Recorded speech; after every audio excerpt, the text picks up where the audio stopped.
Matthieu, chapitre 7. Ne jugez pas afin de ne pas être jugés, car on vous jugera de la même manière que vous aurez jugé et on utilisera pour vous la mesure dont vous vous serez servi. Pourquoi vois-tu la paille qui est dans l'œil de ton frère et ne remarques-tu pas la poutre qui est dans ton œil? Ou comment peux-tu dire à ton frère, laisse-moi enlever la paille de ton œil, alors que toi, tu as une poutre dans le tien? Hypocrite, enlève d'abord la poutre de ton œil, et alors tu verras clair pour retirer la paille de l'œil de ton frère.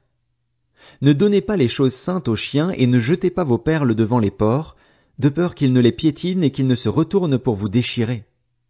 Demandez et l'on vous donnera. Cherchez et vous trouverez. Frappez et l'on vous ouvrira.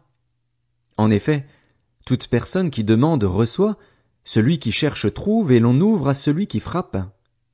Qui parmi vous donnera une pierre à son fils, s'il lui demande du pain? Ou s'il demande un poisson, lui donnera-t-il un serpent? Si donc, mauvais comme vous l'êtes, vous savez donner de bonnes choses à vos enfants, votre Père céleste donnera d'autant plus volontiers de bonnes choses à ceux qui les lui demandent. Tout ce que vous voudriez que les hommes fassent pour vous, vous aussi, faites-le de même pour eux, car c'est ce qu'enseignent la loi et les prophètes. Entrez par la porte étroite. En effet, large est la porte, spacieux le chemin menant à la perdition, et il y en a beaucoup qui entrent par là, mais étroite est la porte, resserré le chemin menant à la vie, et il y en a peu qui les trouvent. Méfiez-vous des prétendus prophètes. Ils viennent à vous en vêtements de brebis, mais au-dedans ce sont des loups voraces. Vous les reconnaîtrez à leurs fruits. Cueille-t-on des raisins sur des ronces ou des figues sur des chardons?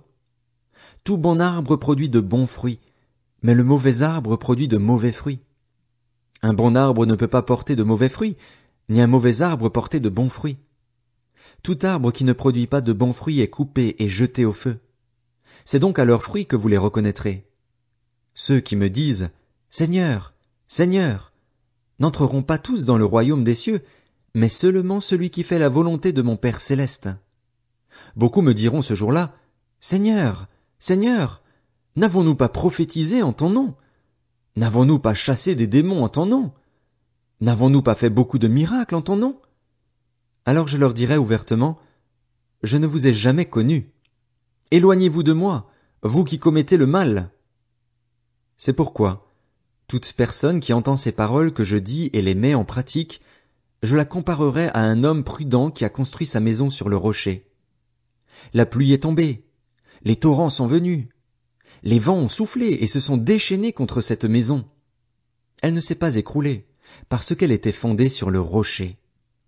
Mais toute personne qui entend ces paroles que je dis et ne les met pas en pratique, ressemblera à un fou qui a construit sa maison sur le sable. La pluie est tombée, les torrents sont venus,